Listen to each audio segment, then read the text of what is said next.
It's rural development. We're here to celebrate of all of us who live here in South Africa. Maharaj, to give you a proper welcome, you're actually round of applause. Program Director.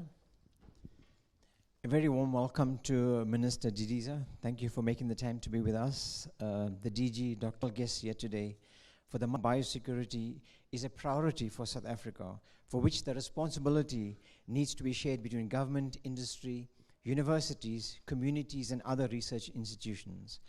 A strong biosecurity system ensures safe trade in plant and animal products, and phytosanitary threats. This has a major impact on our economy and addressing our triple negatives of poverty, unemployment, and inequality. Preempting and continuously monitoring and evaluating the safety of products of plant and animal origin, and immediately responding to any threats that arise is essential for sustainable local and international trade for agriculture, forestry, food, nutrition, and livelihood security for an economic development. With Innovation Africa at UP as the coordinator and the anchor for this initiative. Led by Professor Bernard Slippers, Innovation Africa at UP is one of the University of Pretoria's transdisciplinary research platforms to underpin frontier research, initially focusing on the future of agriculture and forestry. Innovation Africa at UP capitalizes on opportunities that lie at the intersection of biotechnology and information technology.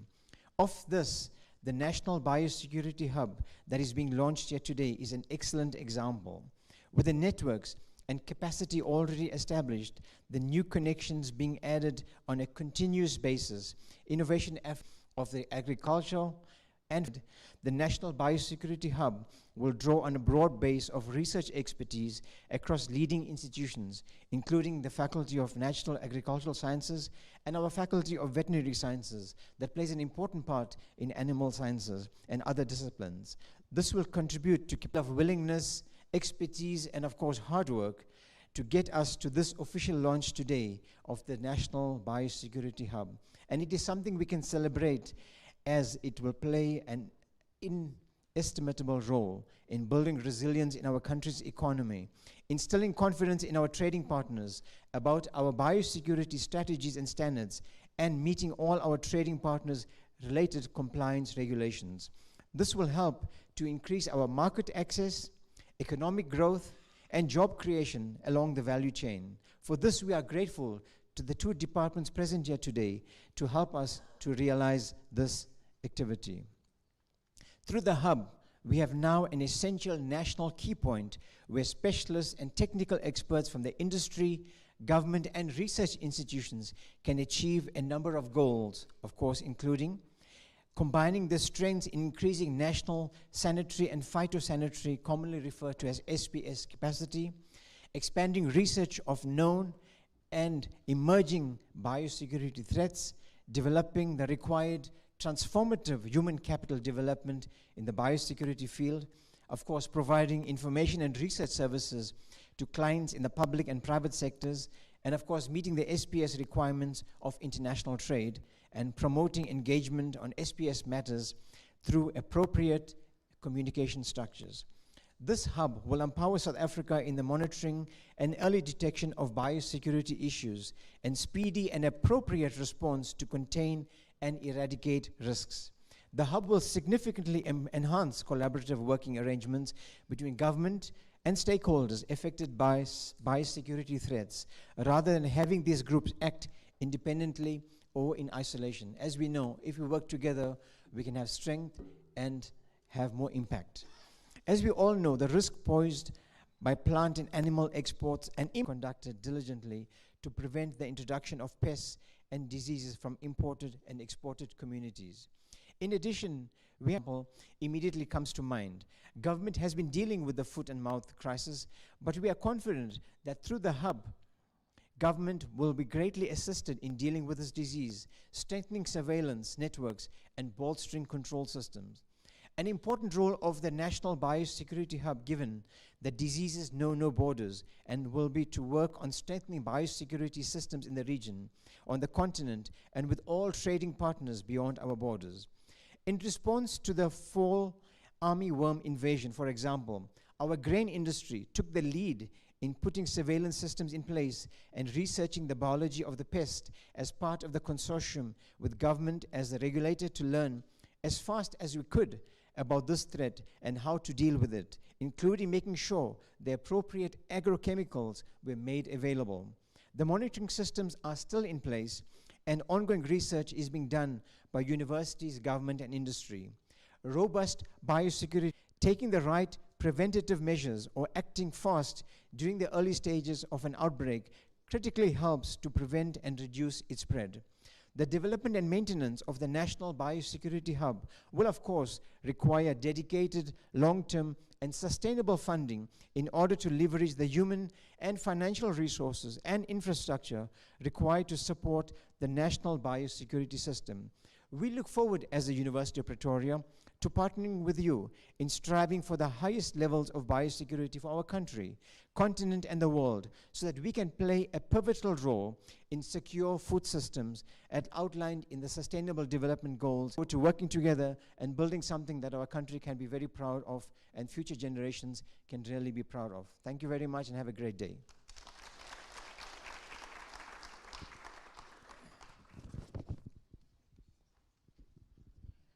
Thank you, Prof. Maharaj, for those kind words.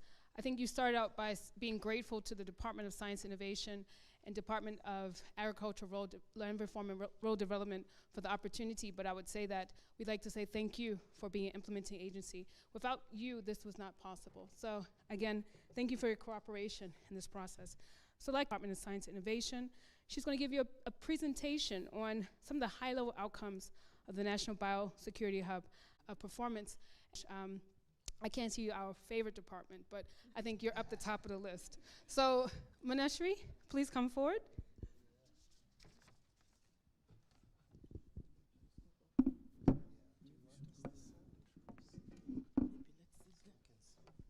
you need help? Are you fine?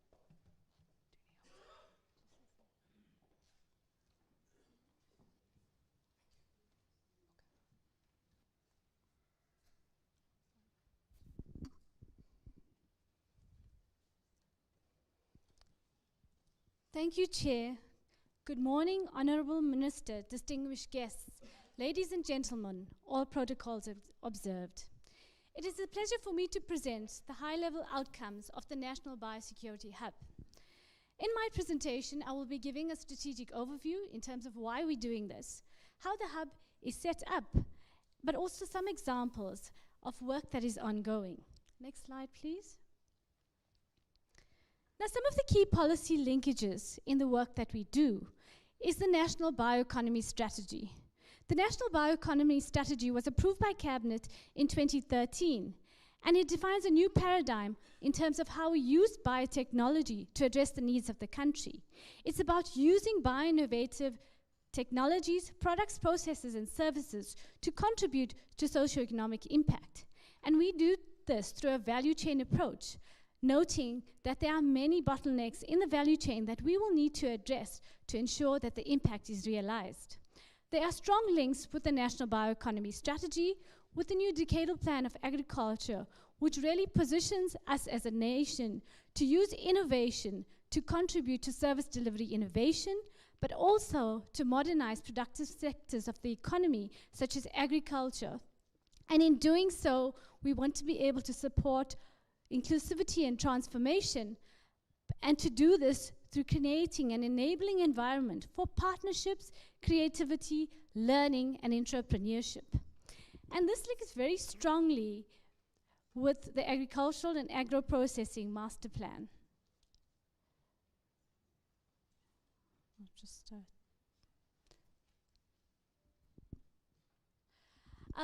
And within the Agriculture and Agro-Processing Master Plan is the social impact really to support food security, inclusive growth, job creation, and export growth.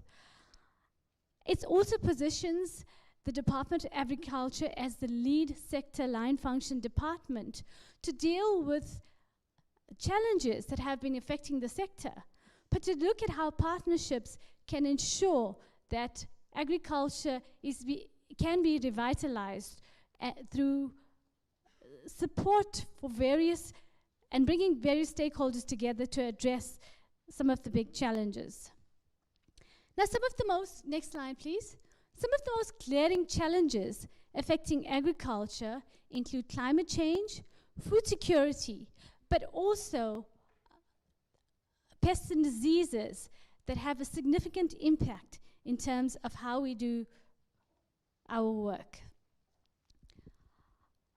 The theory of change for how innovation can revitalize agriculture is through interventions, outputs, and outcomes in crop and animal improvement, agro-processing and value chain development, in order to support increased growth in the sector, but also to support productivity, increased incomes, as well as to support competitiveness and sustainability, and strengthen biosecurity systems. And through this, and this really takes, we take our cue from the National Development Plan, which positions innovation as a driver of such growth. So the theory of change really articulates how we can do this in practice.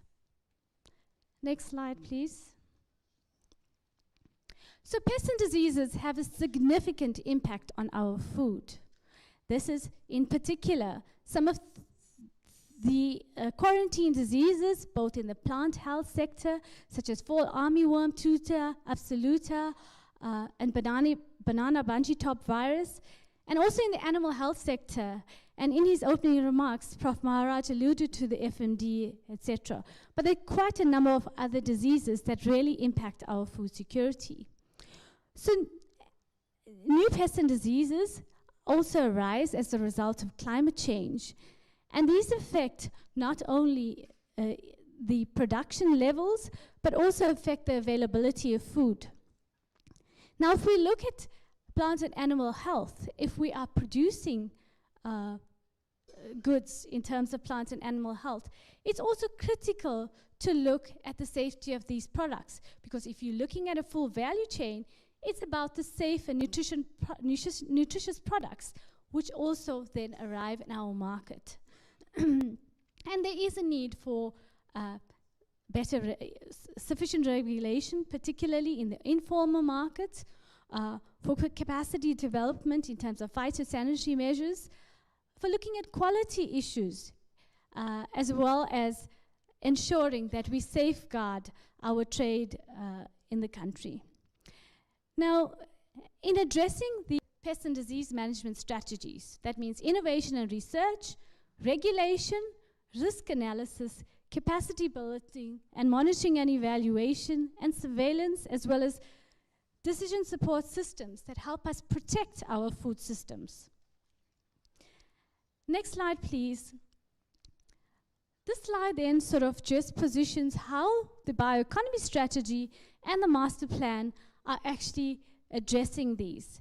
In terms of the bioeconomy strategy, we look at crop, plant, and animal improvement, and breeding for resistance, as well as molecular detection and diagnosis. Using digital agriculture, it's about knowledge information hubs with scientifically validated information that can support decision support.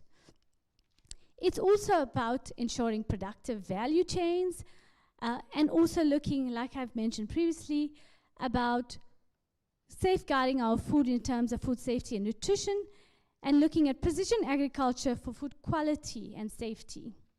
In terms of the master plan, biosecurity's the focus on biosecurity is to enhance the state's capacity on biosecurity control measures and protocols, agricultural R&D, and technology adoption. So there are very strong linkages, and we're happy to partner with the Department of Agriculture to launch the National Biosecurity Hub.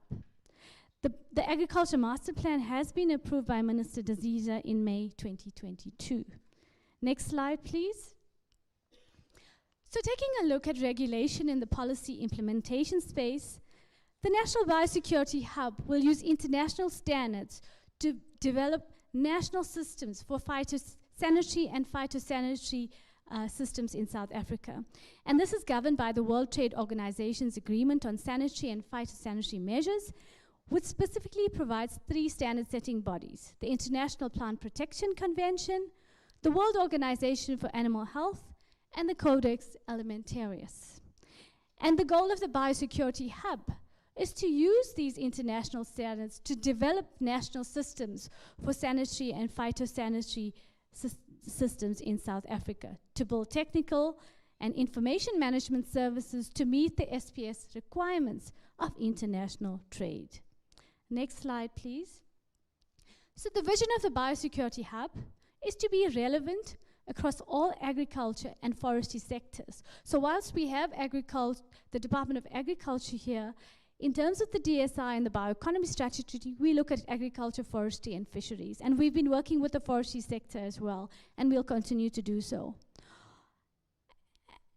And so secondly, we want to significantly increase the capacity available to the phytosanitary regulatory authorities in South Africa. We want to provide research and information services to the public and private sectors with a view to strengthen biosecurity and meet our SPS requirements of international trade. Next slide, please. So what will the Biosecurity Hub do? It serves as a platform to prevent, respond, and manage pests and diseases that threaten plant health, animal health, and food safety. We want to conduct research on known as well as emerging biosecurity threats so that we can protect our food in terms of long-term sustainability. We have already started developing a biosecurity information hub to store and manage SPS and related information, which is really critical components, and I'll talk a bit more about that. We want to promote engagements on phytosanitary matters and ensure appropriate communication structures, but also leverage the necessary resources to do so. Next slide, please. So the Biosecurity Hub is a centralized center with Innovation Africa as a key coordinator, as mentioned by Prof. Maharaj. It's an excellent example of partnership between government, regulators, policymakers, researchers, farmers, and civil society. It has oversight in terms of a biosecurity steering committee, and the work of the Information Hub is coordinated by Innovation Africa. So through the Biosecurity Hub, it will enable a network of public-private partnerships that will support the necessary research into existing as well as emerging threats threatening our food. And already there are a number of memorandum of agreements between various partners to try and address this.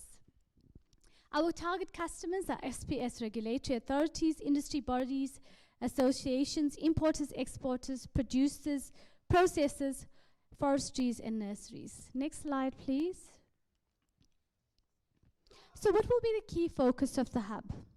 Firstly, in operations, and we've already mentioned some of this, including risk analysis, surveillance, emergency responses, inspections, diagnostic services, and quarantine services.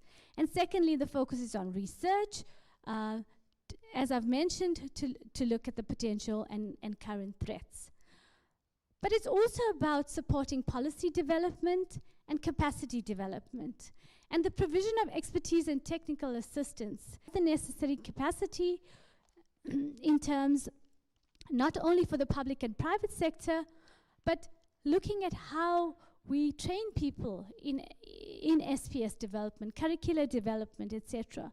It also looks critically at how we ensure that we have the right scientific capacity to do biosecurity, not only in terms of masters and PhDs, but also agronomists, technicians, things that, and other interns, where we are taking graduates and looking and training them with practical aspects that allow them to make a significant contribution and create the value that we are looking at. The Biosecurity Information Hub is a central repository, and it's really what will harness all of the work that's been done in the sector and in the country in terms of biosecurity. It's about making sure we have the necessary, not only in terms of the necessary information, not only in terms of who is doing the diagnostics, but regulated pest risk data sheets, commodity pests, and also ensuring that we are able to use this for ongoing surveillance and monitoring and enable quick responses in terms of methodologies to deal with threats. Next slide, please. So the compilation of the e-journal, Biosecurity in South Africa, a Renewed Focus, is really documenting all of the work that's currently being done in the country in biosecurity. It's a significant step because it reflects the commitment of all parties, including yourselves in the room, to work together to build an effective and efficient national biosecurity system. In the next slides, I present a few examples of some of the work leading up to the development of the Biosecurity Hub, but also some examples of where innovation is already making a difference. It does not detail all of the examples in the journal, but it points to where innovation is guiding and leading us. Next slide, please. So some of the existing work of the Hub in the Plant Health Consortium, and I think Dr. Maharaj also mentioned some of the work that's already been done in fall armyworm. But the Plant Health Consortium was established exactly to look at some of the economically important pests, diseases, and weeds in the plant health sector, but to be able to respond to threats presented by quarantine pests and diseases. It has looked at pathogen biology, interactions with the host and the environment, disease detection and diagnosis and surveillance, as well as support to farmers with technology or innovation support on farm. And the digital agriculture technology that we started to implement will certainly help them with that as well. So it's also looked at soil-borne diseases such as sclerotinia, which causes huge losses in soybean, canola, and sunflower. It's looked at screening of maize diseases in various provinces, and we've had significant work being done on fall armyworm. And Dr. Maharaj mentioned the work in particular in terms of how fall armyworm is identified. It was actually identified by the Agricultural Research Council through their national scientific collections that are hosted by the DSI and classified as national public good assets. And subsequently to its identification, the Department of Agriculture was informed, which led to a quick chain of control measures and shared information via organized agriculture such as Grain South Africa. Next slide, please. Secondly, the work on the Plant Health Consortium started the work on digital agriculture, and together with the forestry sector as well, ABUP funded the development of a platform to support digital tools and technologies for biosecurity. And this supports our strategic imperative to ensure that we modernize the sector. The Information Hub, coordinated by Innovation Africa, is a digital platform for diagnostic surveillance and monitoring of pests and diseases, and as well as developing early warning systems for the future. It includes data warehousing, collection of relevant data sources, including historic and current data, and the source of these data include pathogen diagnostic clinics, farmers and companies and extension services, and key contributors have been CropWatch, the Institute of Commercial Forestry Research, and FABI in the collection of data. It will also look at ongoing pest and pathogen surveillance with a view to integration, as well as ensuring that it serves as a national resource providing scientifically validated information and a network of all the scientific expertise that is able to contribute and make a difference in the event of a threat. And there are quite a number of partners who are already on board. Next slide, please. So some examples in the animal health space. The spread of animal diseases such as foot and mouth disease and avian influenza are addressed by the Department of Agriculture in collaboration with quite a number of partners, including the Faculty of Veterinary Sciences at the University of Pretoria, the ARC Agricultural Research Council, and a number of industry associations, such as the Poultry Association, as well as the Red Meat Producers Organization.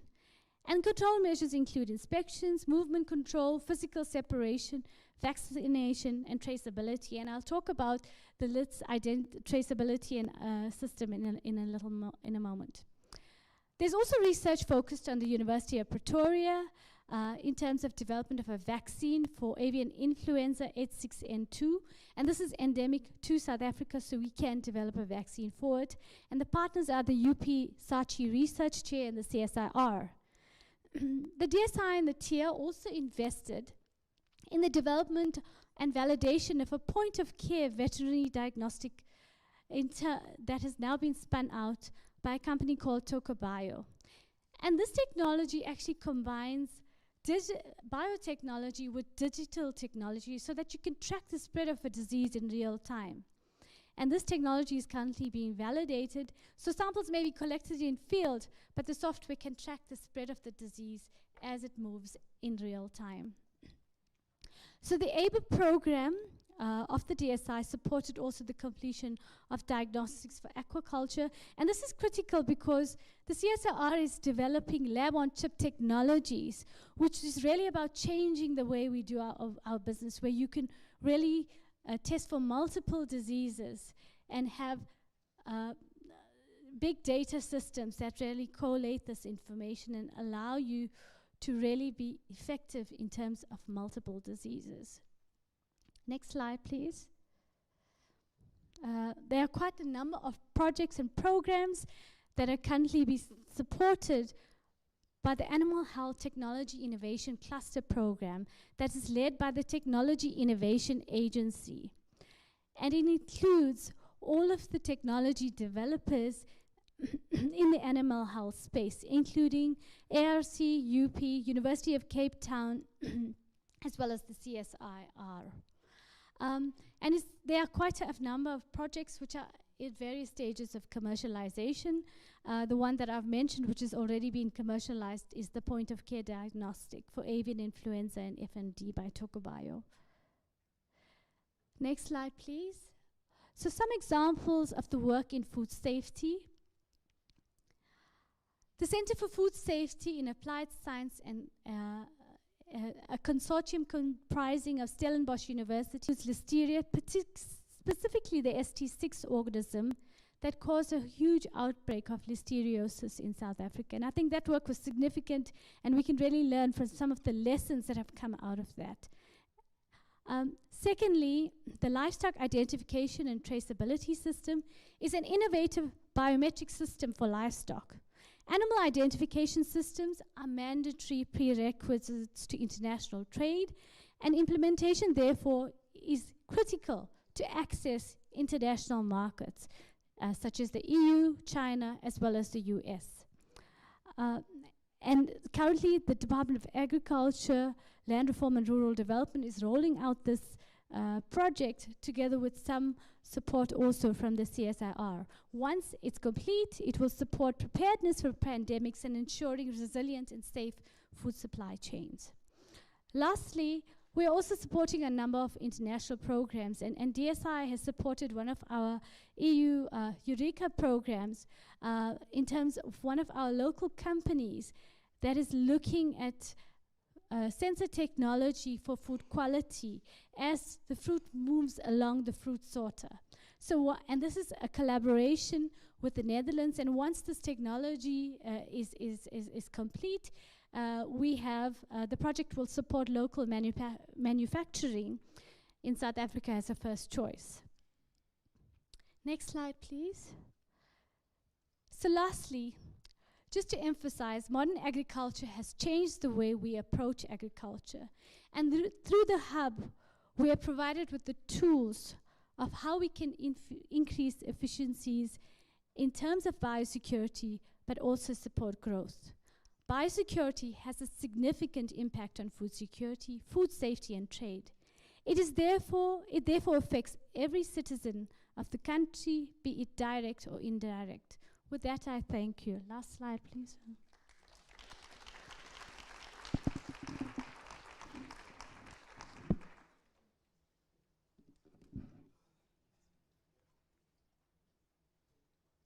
Can we get another round of applause?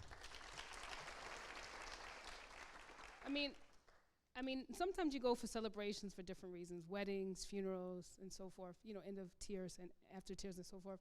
But this is really something to celebrate. I mean, I know a few years ago we were looking at the DSI values, and one of the things was like this issue of excellence. And then I remember Professor Jonas Letzi said, this issue of relevance. You can't have excellence without relevance. So as she presented on the excellent work we were doing, she also spoke to the issues of relevance, right? So issues of food security. You know, some of us all come from different backgrounds. And food security is something I think quite a few people experience challenges with, and the fact that we're doing research to ensure that we can improve that. Food security affects a child who has to study for exams. If you can't eat, you can't study and do well in school, and it's such a part of our lives. So again, thank you so much to the team at DSI, but also the DALRRD team. You were there front and center. You saw the excellence work in the Plant Health Consortium, and then also a plug-in to another portfolio, just looking at the work at OBP that you do on vaccines. Actually, that work you're doing is a good foundation for actually moving into vaccines for humans. So I think this is the work that will, I guess, help us leapfrog globally for aspirations we have in other sectors. So I'm going to ask the panel, the VIPs to stay where you are, because now there's a video to be shown. Messages of support from the International Plant Protection Convention and the World Organization for Animal Health.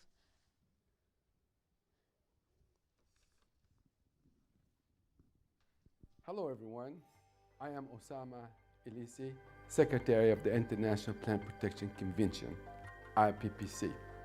I take this opportunity to congratulate the Republic of South Africa on the establishment of the crucial Biosecurity Hub.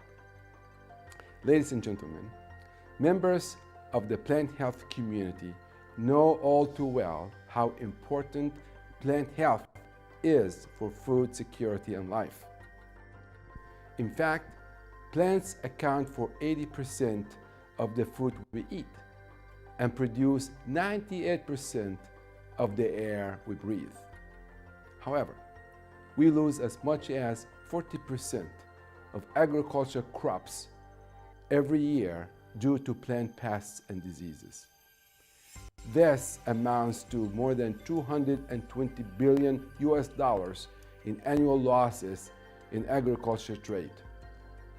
Furthermore, climate change is altering ecosystems, paving the way for new niches where pests proliferate.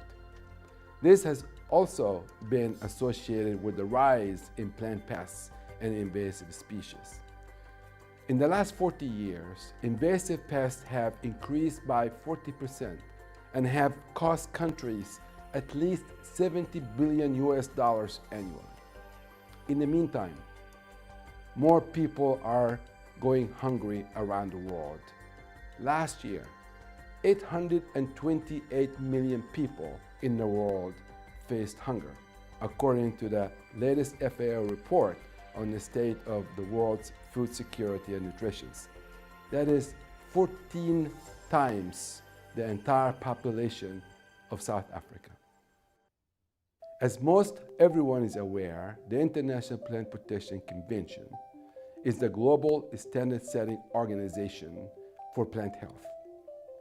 The IPPC is an intergovernmental treaty with 184 contracting parties or countries, including, of course, South Africa, that aims to protect world's plant resources by preventing the introduction and spread of pests and facilitating safe trade. The main tools to achieve our mission are the International Standards for Phytosanitary Measures, ISPMs. ISPMs are designed to aid countries to safeguard against the introduction of plant pests and diseases and to facilitate safe trade of agriculture products. These standards, as well as other tools and resources, are readily available on the IPPC website. However, we cannot overemphasize the importance of global efforts and action at all levels to protect the world's plants resources. every partner, including parliamentarians, ministers, government administrative bodies, the private sector and industry associations, research and academia, international organizations, donors, media, and the wider public all have a role to play. As the Secretary of the IPPC, you can count on us and the IPPC's commitment to working together with you to continue protecting the world's plant resources from pests in the most effective and innovative manner. I thank the National Plant Protection Organization of South Africa for leading this great initiative. Plant health and biosecurity are fundamental to all life on Earth.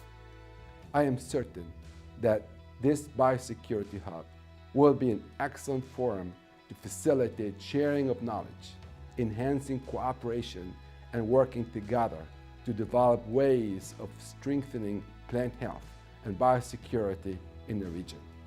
It is my hope that the establishment of this biosecurity hub inspires everyone to keep the momentum in protecting the world's plants to ensure food security, environmental protection, and safe trade. Thank you.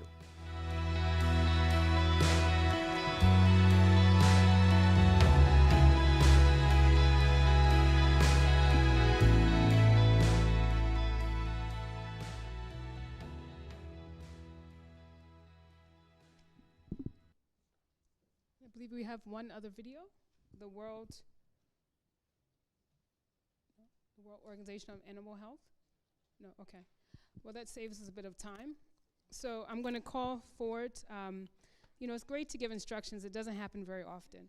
So I'm proud to be able to give instruction to the DG of Science and Innovation, Dr. Phil Majoha. Please come forward and give a speech on behalf of the minister who's unable to join today.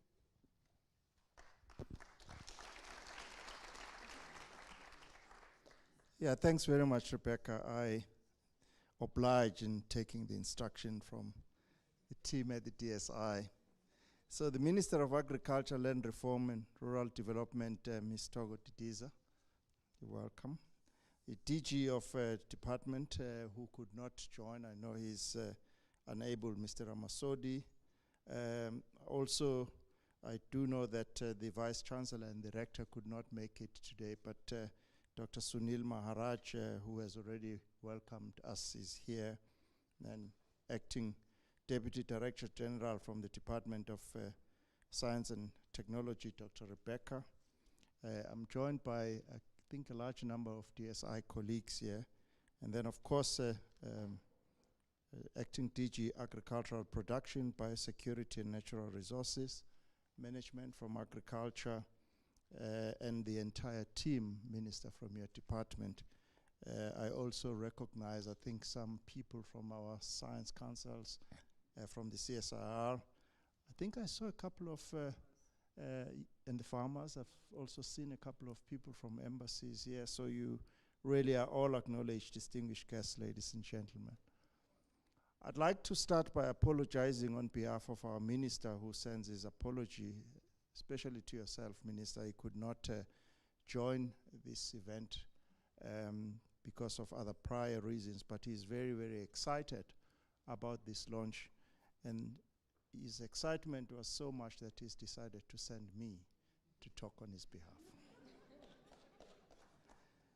So I just want to say there are 4 messages that we would like to convey today. The first message is, perhaps you all asking yourself, why are these 2 departments today coming together on this launch? So I just want to give a little bit of context why this is the case. On the part of the Department of Science and Innovation, Minister says Cabinet approved our new white paper on science, technology and innovation in 2019-2020 financial year. Now, the white paper is our principal policy guiding the national system of innovation, and it commits South Africa to furthering the role of science, technology and innovation in economic and social development, particularly emphasizing the core themes of inclusivity, transformation, as well as partnerships. The new white paper on science, technology, and innovation is being implemented through a decadal plan, 2021-2031, which is aligned to the NDP and informed by the work that was done by the National Advisory Council on Innovation that developed a foresight exercise for science, technology, and innovation for 2030. This foresight exercise identified 9 STI-focused domains for the next 10 years, considering the future of South Africa, as well as the potential of science, technology, and innovation to address ongoing societal challenges and support the creation of inclusive and sustainable economic development. The white paper and the decadal plan also prioritize the revitalization of agricultural sector through research, development, and innovation. We usually call this research RDI. In practice, what this means is developing technologies and innovative solutions that not only increase productivity and competitiveness, but also provide sustainable service delivery solutions. And you've already heard from the biosecurity about how we can use even new innovative technologies for making sure that there are delivery solutions that are provided to the farmers. B, creating an inclusive economy and transferring technologies and knowledge to the poor and informal economy. This is one of the focus areas that we would like to really develop an understanding of and make sure we do it very well. Enhancing institutions' high-end capabilities to develop innovations for inclusive development. So we want to work with the science councils, universities, and make sure that we continue to invest in knowledge and tools that are needed in the modern economy, and reduce household food insecurity and increasing sustainability. We are of the view that science, technology, and innovation must support and enhance the strategic priorities of other government departments. For this reason, our agricultural-related work interfaces with the Agriculture and Agro-Processing Master Plan, as you've heard, led by the Department of Agriculture, Land Reform, and Rural Development. Our efforts in this regard are also aligned with the Economic Recovery and Reconstruction Plan of South Africa. During the State of the Nation's address this year, President Cyril Ramaphosa emphasized the need for collaboration to revitalize our economy and end the inequality and injustice that impedes South Africa's progress. The President highlighted the need for a new social compact between government, business, social partners, and communities to grow the economy. So that's the first point. So just to give a little bit of the history of the project, but I'll stay away from the issues that Manesh represented. On the 13th of November 2020, the Directors General of the Departments of Science and Innovation, myself, and Agriculture, Land Reform, and Rural Development, Mr. Ramasodi, agreed on an approach for the alignment of the Master Plan on Agriculture and Agro-Processing and STI Decadal Plan. The mechanism of the alignment was a 2-tier governance process for monitoring the bilateral relations between the two departments through a steering committee that is chaired by ourselves. Subsequently, a technical task team was established and given formal terms of reference. The technical task team assisted both departments with consultation on the master plan processes, as well as input and alignment with the agricultural priorities that we have on the decadal plan. And Minister, I'd like to say here, this is something that the Minister would have passed on to you and your department, is that we are extremely grateful for this partnership. And we value it, and we wish to guard it jealously. And the reason why we're saying that, as Dr. Masremule has already indicated, we are almost at the last stages of developing the vaccine strategy. And we think that your department and the capacities that sits in that department makes it possible for us to look at one of the platforms that we have identified to have local production on some of the vaccines areas that have been identified. So the co-launch approach was proposed then mainly because we as a department support this research development and innovation for modernizing agriculture, and the agriculture department supports the agricultural and agro-processing master plan. Furthermore, the agricultural innovation theory of change proposes several multidisciplinary and multi-institutional science and technology innovation interventions across the value chain. The aim of the intervention is to intensify agriculture, nutrition security, and livelihoods through new knowledge products, tech transfer and adoption, and the provision of an enabling mechanism such as skills development and training. I will mention the issue of skills training at the end. So the National Biosecurity Hub is a key intervention by these two departments, and I'm not going to go to the details of it because this has been provided to you. But we do want to acknowledge the different role players from industry, from producers and growers along the value chain, farmers, research support, and government stakeholders. I do want to say a few words to our academic partners. I know that they are always angry with the department by asking them to pivot their research work to address the needs of society.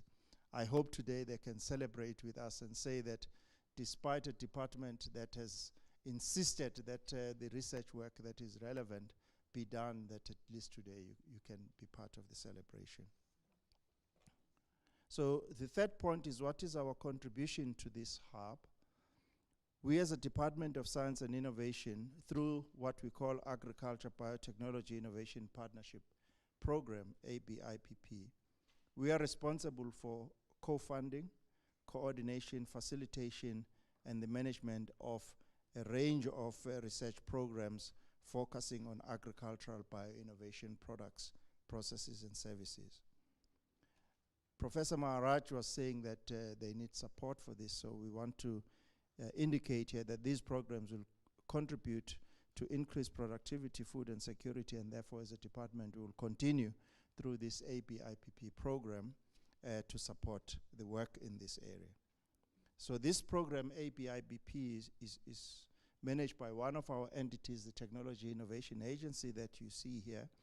And I haven't seen anyone from TIA today here, maybe they are. And we are very grateful for the support that they provide. So as a department, we initially earmarked about 4 million per annum through the APP program, and I'm aware that the Department of Agriculture has initially earmarked about 5 million, but we don't think this would be the end of the funding that would be provided, because as we indicate, research is ongoing and new tools and new innovations would be required, so we'll continue to look for resources.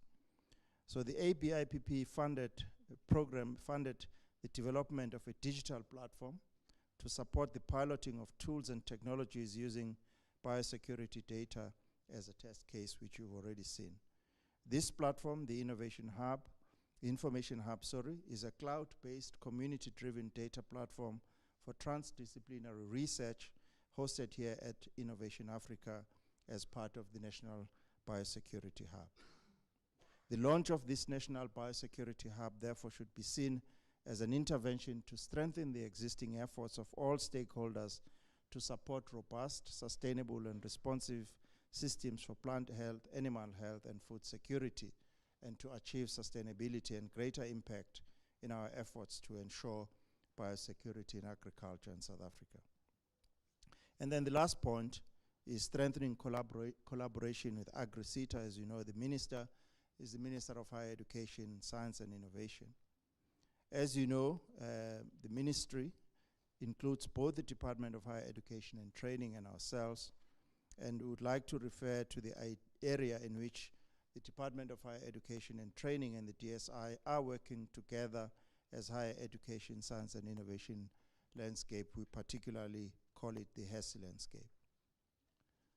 The DHET's mandate includes the 21 sector education and training authorities, popularly known as SETAs, one of which is the Agriculture Sector Education and Training Authority, AgriSeta, which has been in existence since 2005. This SETA provides training and development in both the primary and secondary agricultural sectors under a sector skills plan, which is aligned to the overarching objectives of the National Skills Development Plan. Animal health and biosecurity programs are focus areas for skills development in the agricultural sector. Through the AgriSeta, we have concluded a strategic partnership with the Department of Agriculture, Land Reform and Rural Development through a memorandum of agreement.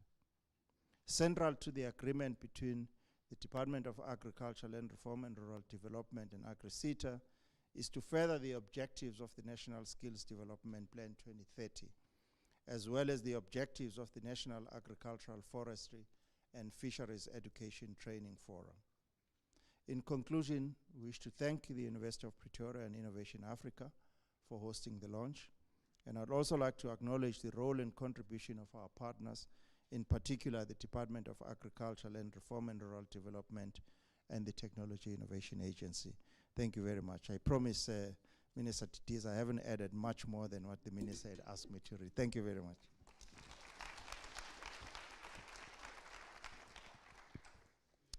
DG, thank you so much for that address. I think you stuck to the point, but also brought the importance of that relationship forward. So it seems like, you know, we learn as there's one thought, one view that you bring through. And they always say, expressing gratitude, you shouldn't say it just once. I mean, you have 11 different languages. We've only been using English, but I think we use English for each speaker. Hopefully you get the point that we really appreciate. So now I'm going to bring forward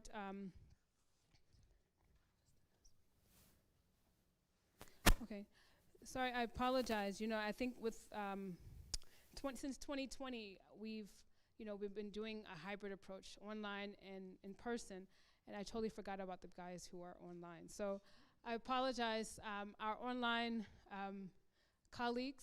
That I really apologize. Just because you're not here doesn't mean you're just as important as those who are here. So acknowledge our online participants, and hopefully you'll be able to more actively participate when we have the Q&A time once we do the panel. So without further ado, I'm going to invite Minister Nadiza to come forward.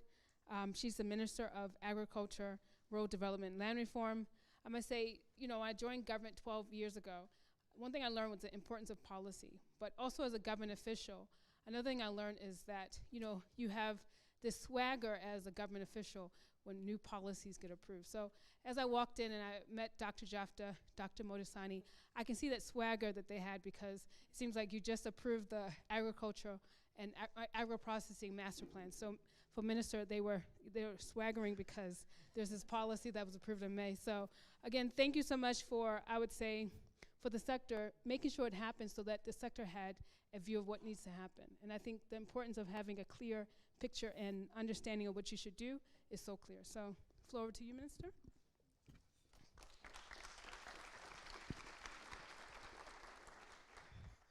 Thank you very much to our program director, our Professor Maharaj.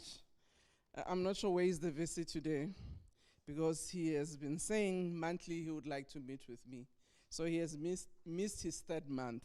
We've met already twice, but you must just tell him that I was here. Minister Blaine Zimande in absentia, Director General of Science and Innovation, Dr. Phil Mjwaha, Director General of the Department of Agriculture, Land Reform and Rural Development, Mr. Muketse Ramasodi, in Parliament where you are, in the Portfolio Committee. I left him there. With the permission of the Chair and Portfolio Committee members that I must come to this important session, HODs of the Provincial Departments of Agriculture present, heads of state-owned entities, members of the diplomatic corps who are here, our partners in this journey, farmers' organization, agricultural business chambers that are here, farmers in your own right, who are also here, abalimi, leaders of commodity groups and industry association, researchers, scientists, academics, and other experts, ladies and gentlemen. Wow, that was a long introduction. Sanibonani, ninjani, nivuke kahle kodwa, nisenyuvesi namhlanje. Kuye kuthiwe uma sikulezi indawo enje yindawo zabantu abafundile ingcungela, abenza ucwaningo.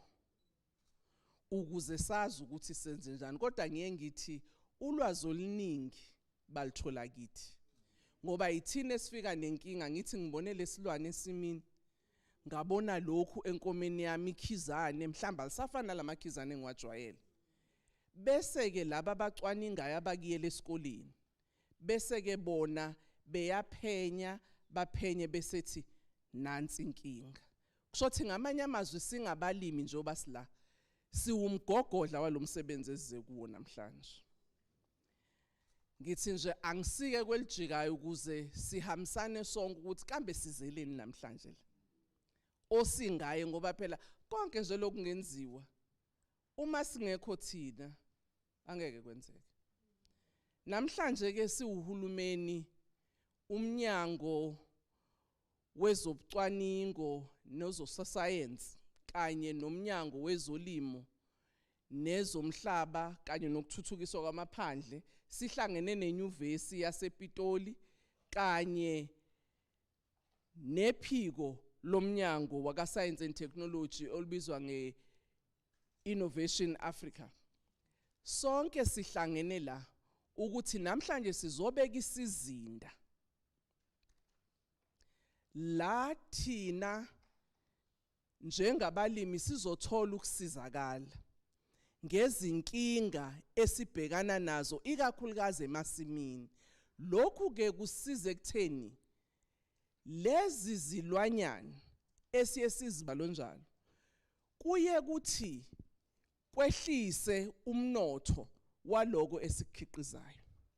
Kanti ke futhi uma sihwebelana namazwe angaphandle, amanye awo aye athi akathembi kahlehle ukuthi kulezi indawo esilima kuzo ngabe asinazo yini izifo ezenziwa izilwanyane ezithize ezingaba nomthelela bese zifika ezindaweni zabo. Bese uthola ukuthi kwesinye isikhathi bathi cha abasasifuna izinto zethu njengama orange nje. Angithi niyazi ukuthi ama orange analama machofa amnyama okuthiwa i-black spot, sesilwe salwa nabase Europe abathi abafuni lama orange anamachofa amnyama ngoba abazi kahle ukuthi ngabe anazifo zini. Niyakhumbula ngonyaka ka-2002 sathola sinesifo samatele phecelezi foot and mouth endaweni yaseCato Ridge esingakaze sibe naso thina la eNingizimu Afrika esasibiza ukuthi type O. Thina sino SA type 1, 2 and 3 amatele nje sinawo. Hawu gwiqiqi nakho sekufika lesifo. Safika kanjani? Safika ngomkhumbi, ngoba ukudla abantu abakudlayo okunye ebekunalesi sifo, wathatha umlimo omunye wathi uyofida ingulube zabo zangena isifo. Kwathola ukuthi asakwazi ke manje ukuhweba. Yiko ke lokhu namhlanje sithi ake sibe nalesi sizinda ezizosisiza ukuthi sibhekane nalezi inkinga esibhekene nazo njengabalimi abafuyayo nabalimi abatshalayo, ukuze sibe nesiqiniseko ukuthi ukudla esikukhiqizayo kuwukudla okuphephile.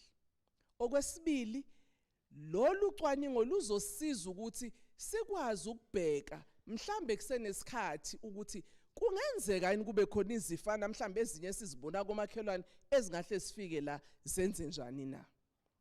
Yiko ke namhlanje sila ngithi angisike nje kwelijikayo ngoba phela uma sesikhuluma lo lika George abanye benu ngizobe sengiyabaluza singabe sezwe, kanti silana nje sibalekile nathi.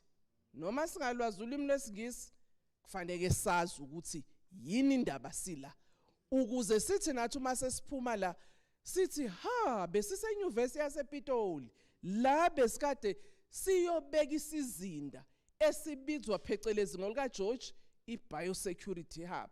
Kodwa ke ngolwesithi isintu sithi isizinda socwaningo sokuvikela izilwane nezitshalo, ukuze thina nje singabalimi imali yethu ingehli nje ngoba nakho sekuthiwa kunezifo esingazijwayele. Thank you very much. I thought it was important that I take into consideration our farmers in particular who are here to understand why we are here today. Because they are an important stakeholder in what we are doing today. I must say that this launch of the Innovation Hub has come at a very opportune time, where globally, all of us are concerned about food security in the world. Following the COVID-19 pandemic, the conflict between Russia and Ukraine, which itself has given shocks in terms of our food security, logistics, and value chains, but also impacted the prices because of our leakages in the world. Today, particularly, we're concerned about high food prices. We're also concerned about input costs that are increasing as a result of that. But similarly, we're here when we have been grappling for almost 2 years now as a country with foot and mouth disease in parts of our country, which actually, in my view, it's one of the issues that the Biosecurity Hub will have to help us understand. Are we still dealing with the same SA type 1 and 2 that we understood? Has it changed its mutation now, given that what we've seen, particularly in the Free State around the area of Makwad, where one farm which was under quarantine, then the neighboring farms, and is it now airborne or is not? I think these are some of the questions that we'll have to answer. But also, one of the things that COVID-19 proved was lessening the divide between animal health and human health. Because as you know, what we have now, or what we know as of now, is that the transmission of COVID-19 to humans was from an animal, pangolin, as it is said. But nobody at this stage understand how did that mutation happen. And we also know the relationship that as human beings have with our animals. Much more closer, not just the domestic pets like cats and dogs, but also we interface with other wild animals, some of them which we eat as game meat. And I think it is becoming more important that we strengthen the surveillance and also the understanding between the relationship amongst humans and animals, so that we can anticipate and also observe if there are certain changes, so that we can anticipate how do we intervene to make sure that we curb the spread to even go further than we had seen with COVID-19. So this launch today comes at the time when also our own task team that we set up last year to assist us to understand why are we having prevalence of so many animal disease in the industry, so that we can look at what are the gaps in our system, where do we need to strengthen. And in my view, this Innovation Hub, in a sense, through the Biosecurity Hub that we're launching today, is giving us some answers of how we can strengthen our animal health and plant health system. I also want to say it is a pleasure indeed for me to join this community as we launch this Biosecurity Hub, which is indeed a collaborative effort of the Department of Agriculture, Land Reform, and Rural Development, the Department of Science and Innovation, and the University of Pretoria. This Biosecurity Hub will consolidate and direct activities to support animal health, plant health, and food safety initiatives. I actually laugh because most of the time, when people are trying to be innovative and thinking about new sectors of the economy, they always say, we're a grandmother or grandfather industry. And I say, wow, that's nice, because it means we have wisdom. we've been here, we've seen it all, but we've got a capability of renewing ourselves. And the interesting thing is that we are resilient like old people are because everybody must eat. I always say if it's not farmed, it's mine, nothing in between. You're sitting on the benches or chairs, agricultural products, forestry. And that cloth may be coming from some mohair or something, who knows? So we are there. And therefore, it's quite exciting that again today we talk about modernization in a decadal plan, which means that agriculture is able to renew itself every day. The definition of the term biosecurity was initially limited to control of biological weapons and bioterrorism, but in the 1980s, the term biosecurity was first used in the agricultural sector as being, I quote, the sum of risk management practices in defense against biological threats, close quotes. According to the Food and Agriculture Organization and World Health Organization, biosecurity is a strategic and integrated concept that encompasses the policy and regulatory framework that analyze and manage risk in food safety, public health, animal life and health, and plant life and health, including associated environmental risks. Globalization, demographic changes, and new agricultural production and food processing technologies have increased international movements of goods, animals, and plant and persons rather. Njengoba bengishilo ke ukuthi ngokuya ngokukhula nokuxhumana kwethu namazwe ngamazwe, lokho kwenza ukuthi kube kuningi ukuhamba kokudla nezinto ezisetshenziswayo ekudleni noma ngabe ezenyama noma ngabe ezezihlahla phakathi kwethu nemiphakathi. Ngakho lokho kwenza ukuthi ke kube khona uvalo lokuthi izifo zingaba ziningi phakathi kwethu singabantu nalezo zizwe esixhumana nazo ngokohwebo njalo njalo.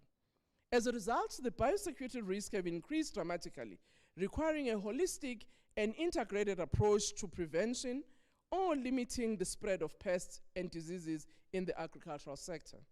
And therefore, the expanded definition of biosecurity is more appropriate and equally signals the involvement of other actors beyond just government.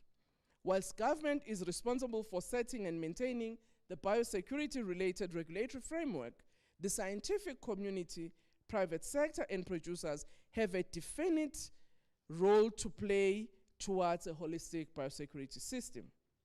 The biosecurity regulatory framework managed by my department includes several pieces of legislation which supported by an inspection, surveillance, and audit system, quarantine and laboratory infrastructure across the country.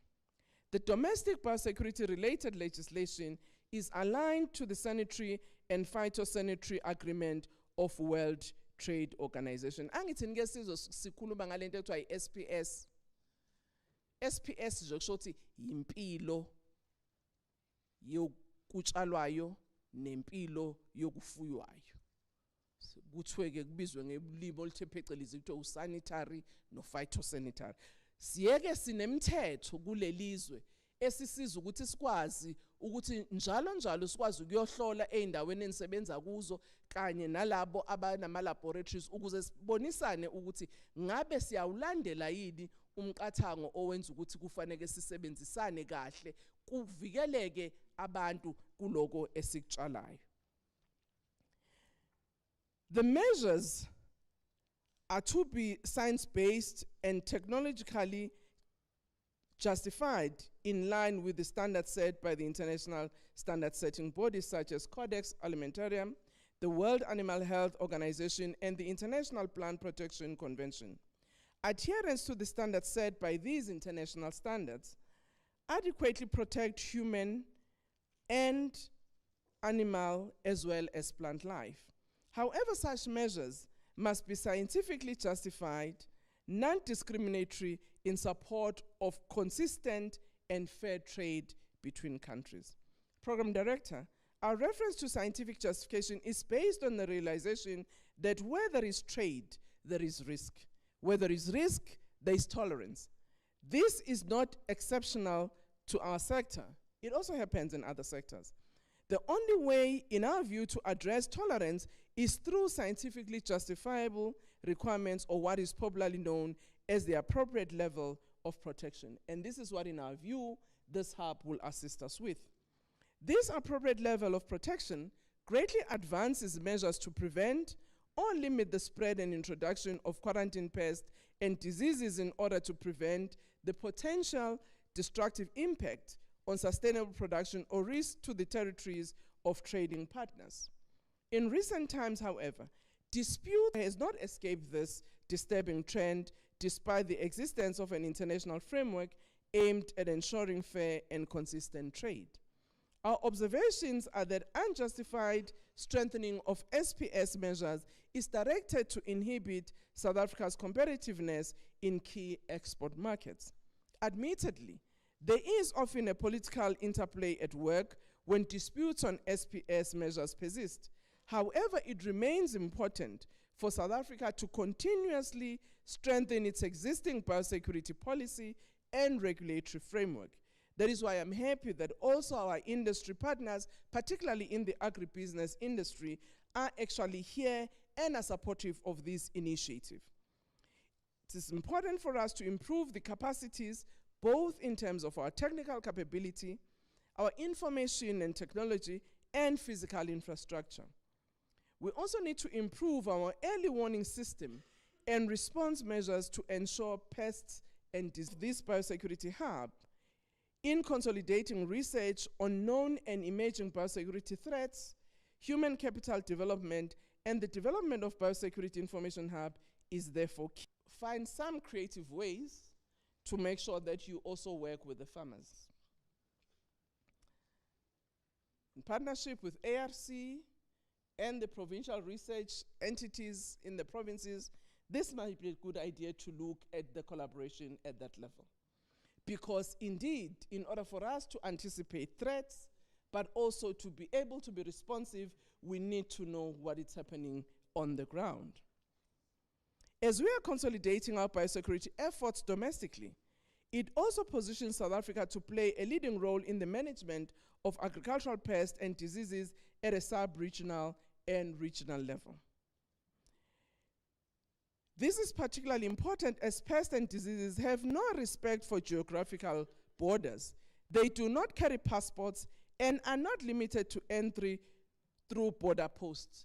Angithi siyazi sivakashela kagogo kangwani noma kamake eMozambique phatha Nkosi yami uphathe nangibhatata bese siyawufaka siwushutheka siwufake netimpahla bafike ke lapha eborder gate bathi yema kawuthi ngibone ukuthi kukhonani ngithi buka nje mfana nami kukhona timpahla tami kanti ngiyathi ukuthi ngekhathi kukhona bhatata kanti mhlambe lo bhatata ubungageziwe ngifike mina sengithunrutha lo luthuli lapha emasimini nako kamanematodes asiyangena la ngekho lana ngithi siyabona.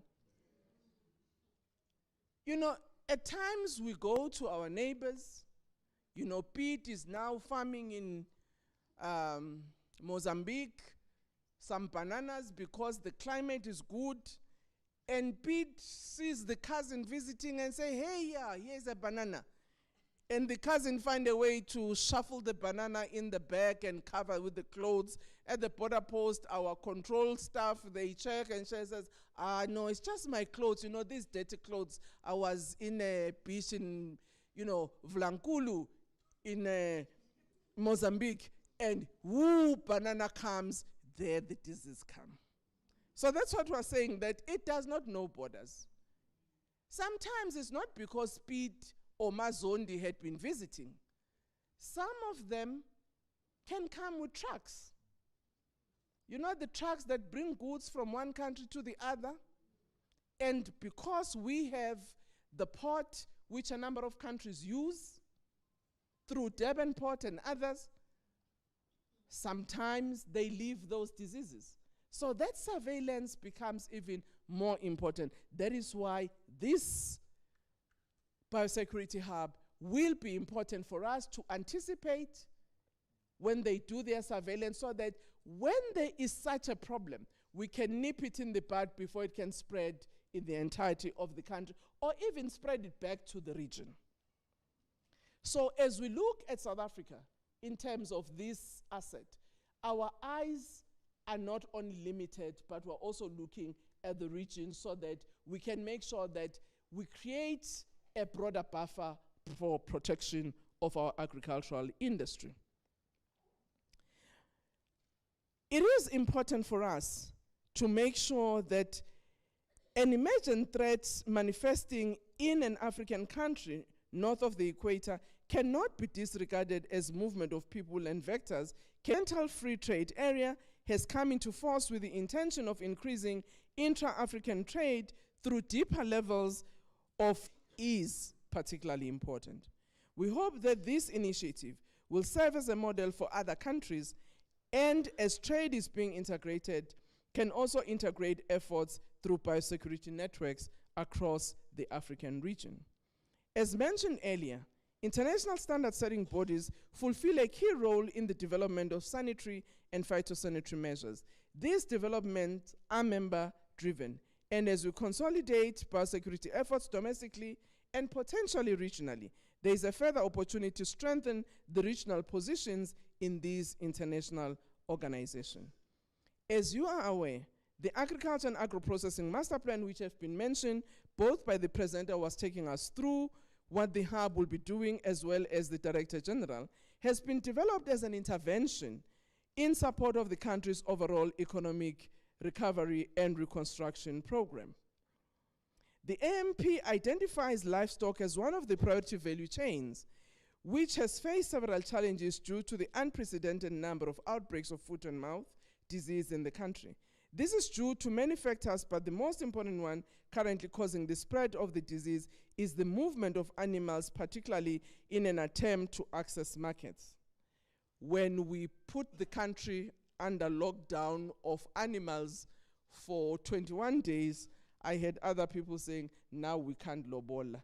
But abantu haye magi, manje masuthi asivalele leilwane zingahambi, so lobola kanjani bomakoti bethu.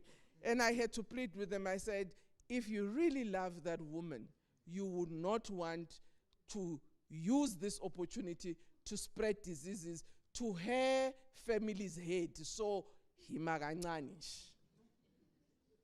Spole, slamanje. And I was happy that farmers responded. And because of that response, we've been able to open almost the entirety of the country, which has been the good mechanism. And I hope, working with the hub, you will be similarly responsive when you are asked to give certain information in order to assist the industry, maybe not one of you. I'm happy to note that the new decadal plan of the Department of Science and Innovation includes a focus on agriculture and positions research, development, and innovation as a driver of growth in the agricultural sector. DG, you are actually owing us some money, which I must write an invoice. Through the ARC, there are a lot of students we support and supervise. So part of that money you give to Pretoria University and others, you must just redirect it to ARC. We have been very kind enough, but you know, everything is moolah this day. We need the money. I'm also aware that the two departments are concluding the Memorandum of Understanding, which will further formalize a joint program of work between the two departments in support of the decadal plan and the Agriculture and Agro-Processing Master Plan. I encourage the Directors General of the two departments to conclude this agreement before end of the third quarter of the current financial year to allow key biosecurity initiatives to be confirmed in the strategic plan documents of the two departments for the next financial year. Actually, Dr. Mjwaka, agriculture has become your first guinea pig on the decadal plan. You know, everybody, when they heard about this decadal plan, they said, what the thing are we talking about now? So now everybody can say, okay, This is this decadal plan, you know, that you were talking about. Now we can see it in action. So we are proud that we are the first. We wouldn't have been the last anyway, because all of you, when you wake up, you need food. Program Director, Professor Suni, Director General Mjwaha, I thank you for this opportunity to co-launch this important initiative in support, shared vision of improving biosecurity in the country through harnessing existing and improving technical and research capabilities, strengthening of the biosecurity networks in the country, and ultimately the region, and improving coordination amongst relevant role players.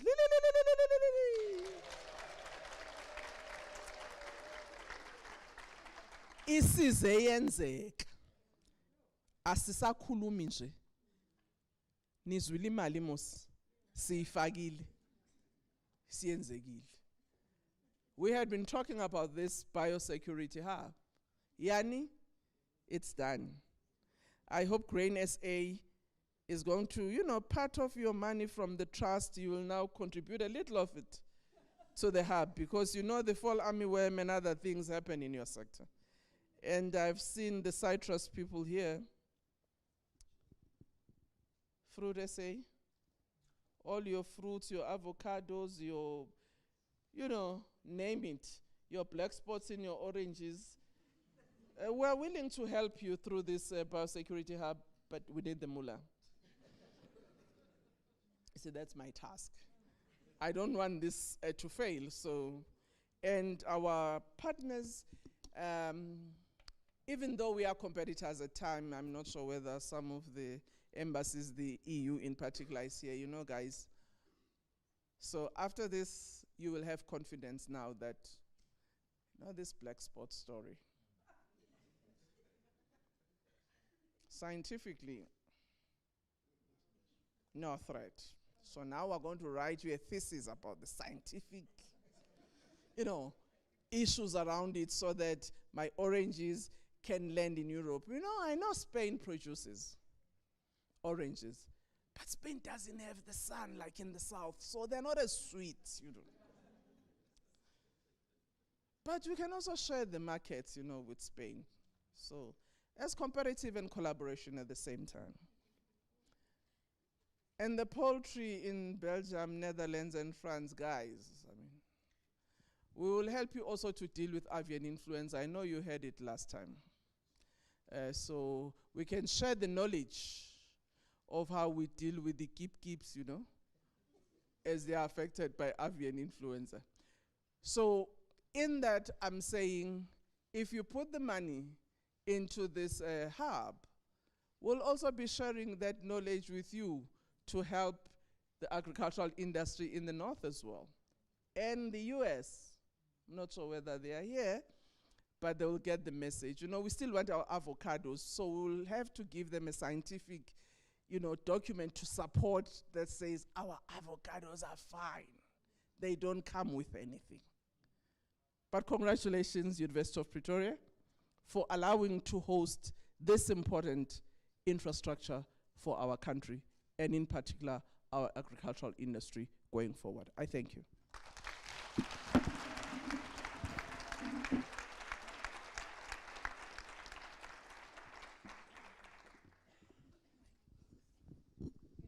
You know, Minister, when you were speaking, I think we never got a chance to give your bio, but I was thinking, surely you were a lecturer or educator somewhere. I learned so much. I first learned that agriculture is a grandmother sector. That's something new. I never knew. I'm not sure who else at the age of 40-something learned these things new. But also I learned that, this is a catchphrase, I think you must coin this. Pests don't have passports or visas. That's a new one, guys. I think this biosecurity hub should be the tagline. But also I think when you spoke in different languages, I didn't know what you were saying, but DG was nodding the whole time, so I knew it had to be something nice. But for me, we've been talking so much about inclusivity for so long, and you just embodied that in your speech by being inclusive. So I'm going to say, Giyabonga, Danki, Relo Bokha, thank you so much for bringing the case of inclusivity through your actions, right? That's so important. So I think before we move further, I think I see the next step is the signing of the Biosecurity e-journal. So we're gonna have a opportunity for you to, because it's electronic, you have to use your finger to sign on the iPad. So please bring forward the e-journal for the minister to sign.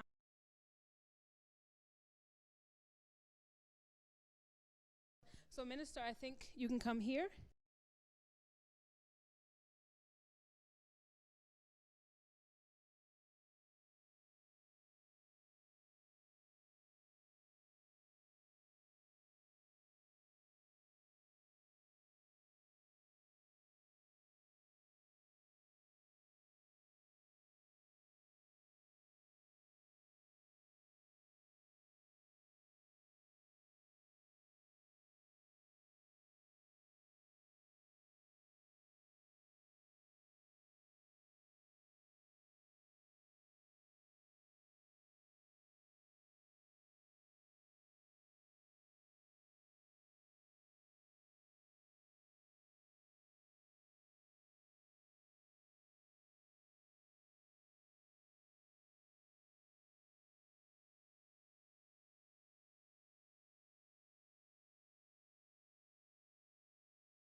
Policymakers, regulators, as well as the research community and civil society. To facilitate collaboration between role players, the Biosecurity Hub is coordinated through Innovation Africa at UP. The hub has three main of new pests and diseases. As a result, increased movement of people and goods has also led to South Africa, like many other countries, being exposed to more pests and diseases. With pests and pathogens, we can see the very clear trends that they are moving around the world more frequently. Their impacts are being amplified in many cases through climate change. So the one prediction that we can make is that their impact on our agricultural systems and on our food security is going to increase. The simple introduction of an apple into South Africa can lead to the establishment of a particular disease if that apple carries a particular pathogen that is not yet present in South Africa. Collaboration is absolutely key to what we're going to do. Academia can come up with new methods, new tests, new methods of analysis, but that has no impact if we can't get the farmer to implement the right models, if we don't have drugs to treat the animals. Likewise, if government is not playing a role in trade discussions and looking at new test validations and getting other countries to acknowledge our tests exist and that we have the right standards, we're going to fail. So all in all, it is a triad, and we have to work together if we're going to control diseases and allow for the economy to grow. This holds true for every aspect of biosecurity, from the environment to human health. As such, food safety research and control throughout the agricultural value chain form an important part of the Biosecurity Hub, because if food is not safe, it is not food. And although safety measures start on home ground, ultimately, biosecurity requires a wider geographical approach. We are focusing on strengthening the biosecurity system. And by doing that, you're not just doing it for South Africa. Considering our porous borders, we are looking at the entire network and working with trading partners within Africa, regionally. We want to strengthen national systems, but to benefit regional trade by making sure our regional partners can be part of this biosecurity hub. It's ultimately a hub that will be of benefit to Africa.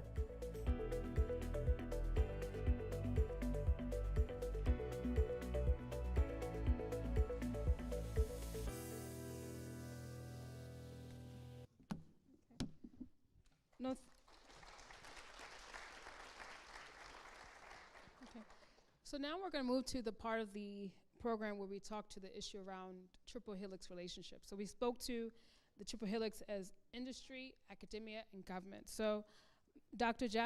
Julian Jafta, who will be moderating the panel, he's here in the front, and will be taking the team through the next few moments, the next 40 minutes. But in the interim, I'd like to ask the following persons to come forward. I'd like to ask Mr. Isaac Breitenbach, the CEO of South African Poultry Association, to please come forward to the stage. Dr. Lithra, the CEO of ARC, please come forward. Mr. Gerrit Schut, the CEO of RPO, please come forward. Dr. Peter DALRRD, the Grain SA. Dr. Miranda Visser, the Director of Strategic Projects and Partnerships in Agriculture at UP. Ms. Fumalani Ratsikanga, CEO of Fruit South Africa, and Mrs. Sinizwe Fakade, the farmer and founder of Ukanyo Farmer Development and Rocky Park Farming Group. Please come forward. Okay. Okay.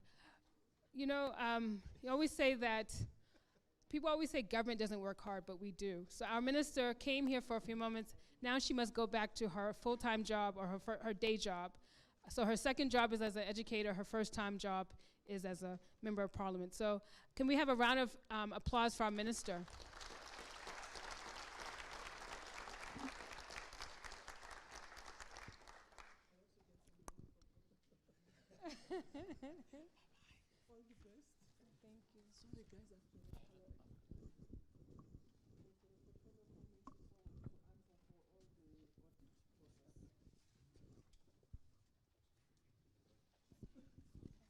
So our panelists to come forward, and Dr.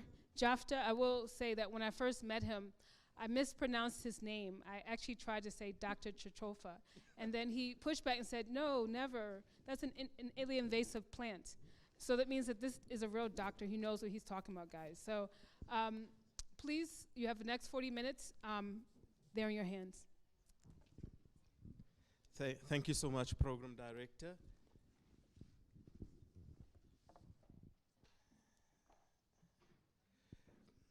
I think good afternoon, everybody. As indicated, my name is Julian Jafta. I'm from the Department of Agriculture, Land Reform and Rural Development, and I'm very happy to host this roundtable.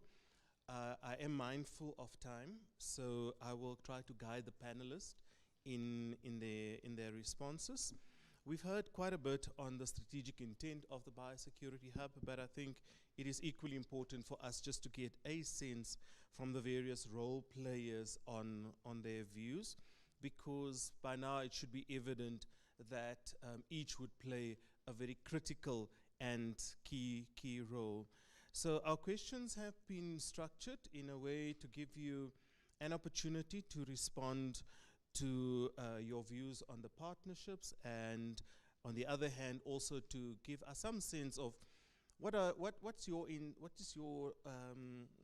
is your position, your view on some of the challenges and perhaps some solutions as we go forward. Now, Fumalani normally gives me a hard time in other fora. Minister has referred to their fruit exports. It takes up a lot of our time within the department. So I'm gonna start off with Fumalani Ratsikanga, who is the CEO of Fruit SA. And Fumalani, I would like you perhaps just to give your experiences on disagreements when it comes to sanitary and phytosanitary measures and how it then impacts on the South Africa's fruit export trade. Fumalani? Oh, thank you. So you have about three minutes, and then for the audience, we will also give an opportunity to give us or to participate by also posing some questions. Thank you. Fumalani? Okay, thank you, Dr. Jafta. I think SPS measures have an impact on all fruit types and on trade. But we can't really say that there are disagreements in many instances, perhaps with the exception of citrus, on 2 points. The first one being the recent forced codling moth measures that were put in place that require fruit or oranges specifically to be subjected to extreme cold treatment, as well as the fruit also being kept at temperatures ranging from 0 to 1 or just below 2 for 25 days. So the belief is that these measures are not scientifically, justified, that the current systems that were the systems approach that has been used to control FCM have been adequate and provide, an effective protection against false codling moth infestation. And then the second one is the citrus black spot measure that Minister also touched on. This is also not scientifically justified, as fruit is not a pathway for CBS. So these as such do not, if you look at biosecurity, just to tie it up with biosecurity, they don't pose a biosecurity risk. The issue is more the financial threat that it poses, or that they pose to the citrus industry because of the loss of market access opportunities. But nonetheless, we did say that SPS measures also have an effect, on the sustainability of the industry, the cost involved with compliance, and then the issues to do with loss of chemicals that can be used to control some of these diseases and pests, and then the inability to use certain chemicals due to pressure in terms of the impact of SPS measures. Some of them are scientifically justifiable, and then there's no contestation around that. It is just those that certain countries or trading partners adopt as protectionist measures to protect their own industries and also make our own industries less competitive. Thank you, Phumlani. In your experience, do you think that the kind of work that the Biosecurity Hub will engage on will facilitate the market access process in itself? Because sometimes we have extended negotiations with trading partners before we can actually enter a particular market. A view? Yeah, I think there will be scope. I think this the work in this area in biosecurity does not fall on only one player. I think it requires a lot of collaboration. So I do see scope in terms of improving, our market access processing of applications and opening up new markets and retaining the current ones if such measures are also, put in place haphazardly. So I do see a room and scope for the Biosecurity Hub to promote or to support the work that we do in terms of opening up new markets. Okay, thank you so much, Phumlani. I will then move over to Peter DALRRD. You have the mic. So Peter is the CEO of Grain SA. So Peter, we know the grain sector is has an important role, particularly in relation to food security locally, regionally, as well as there's also an international reach. How has biosecurity played a role in successfully extending the reach of the local grain production into new markets? Peter? Julian, thanks. As per our slogan, I think grains and oilseeds, as we see it, is really the chain that starts to feed the nation. And that's really the focus for us. So at Grain SA, if I just may introduce it to like that, it's a non-political, non-racial organization that really focus on the economic sustainability, on the economic profitability of farmers. And I heard our Honourable Minister saying a few times, let's take cognizance of the farmers in the room. It's really on focusing on that profitability. So, as you have said correctly, it's a big role. And this morning it was also said many times that if it's not safe, it's not food. So yes, very very important to make sure that the grains and the oilseeds that we produce are safe.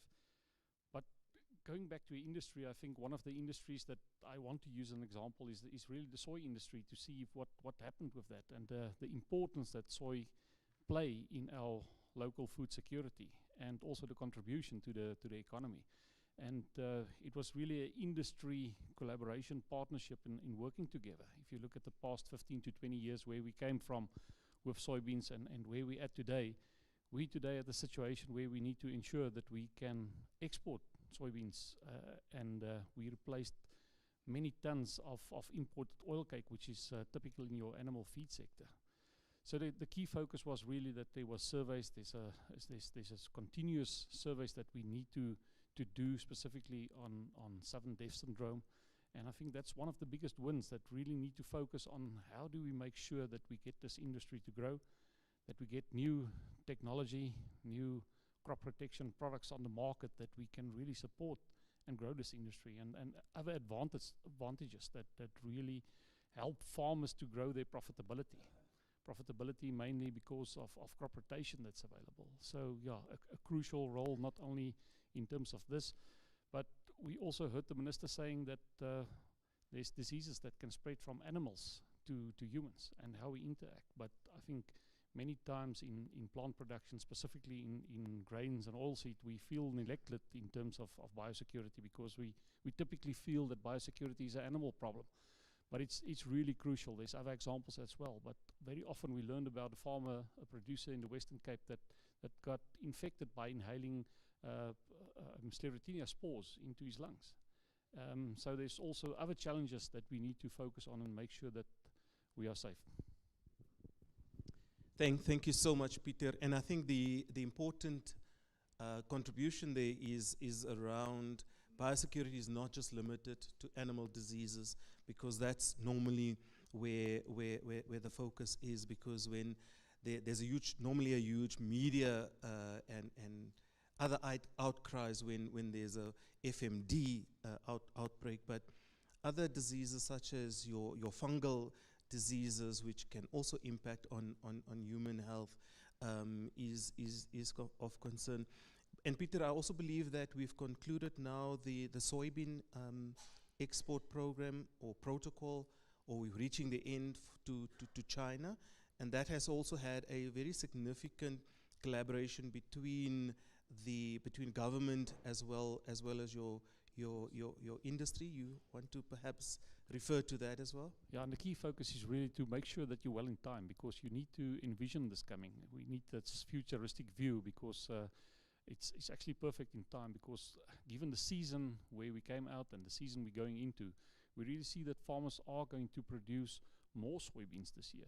And all of a sudden you need this, I want to call it the exhaust valve, where you can export some of the products if you have too much, and obviously also earn this vital foreign currency. But just another point in terms of other diseases, one is really crucial. If you look at our staple of maize, is really MLN, maize lethal necrosis, and then also in terms of wheat blast is another disease that we just want to highlight. Those are two things that we really need to keep an eye on, and make sure that we have our early detection systems in place to be able to react once that is a challenge. Thank you, Peter. And those early detection can only happen if we have active surveys in place, if we have the necessary technical capacity to deal with it. And one thing that Minister also mentioned was around that a pest in north of the equator we cannot just disregard. And one other example is where South Africa is already collaborating with other countries to assist them with some of diseases that are of concern to us, not yet here, but if it has to establish here, it would be a particular economic disaster for us. So we are already collaborating with them to assist them with their surveillances, and this is where it's important that the work and the network that we establish here also starts to extend beyond the borders of South Africa. Sinaliswe, before we just speak to the big commodity organizations, perhaps as a producer where profitability and sustainable production is key to your operation, can you express a view of what does biosecurity mean to you as a farmer? Thank you. Thanks. Yeah, so I'll just speak on someone working with producers on the ground. In the Eastern Cape, we in an organization, Okanya Farmer Development, and we're mentoring and supporting 2,600 farmers that are grain producing. And I think to us, obviously, productivity is important, profitability, and quality, all those elements influence the bottom line in the end for the farmer. And I'll speak to specific grain. So I think with our farmers down there, including myself and many others that are in the grain industry in the Eastern Cape, I think with biosecurity, it becomes paramount, because if you don't have practical measures in place to control, pests and diseases in your farm or the other farm, the farmers within the communal areas, because that's where we actually support the farmers. It's in communal areas, so we're constantly looking to develop the farmer and teach the farmer to make sure that they're implementing practical ways to control, obviously, the pest and disease. So quality seed, certified seed. When you're buying seed is important. The ways we used to do it, particularly as someone who grew up in the rural areas. Umbila obutshalwa ugogo. Inkinga yethu besiyenza besithatha leyo mbewu siphinde sifuna ukuyitshala futhi. And inkinga lapho isekutheni yena ngeke ukwazi ukuthola isivuno esibonakalayo mawusukhombisa imbewu la oyithenge khona kulabantu abenza imbewu ekulongwayo.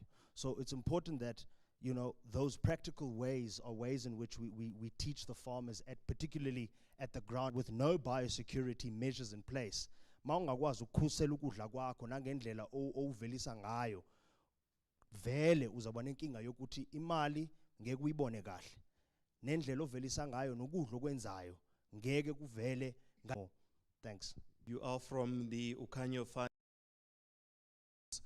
of the producer, so it's beyond just the commodity organizations, the researchers, but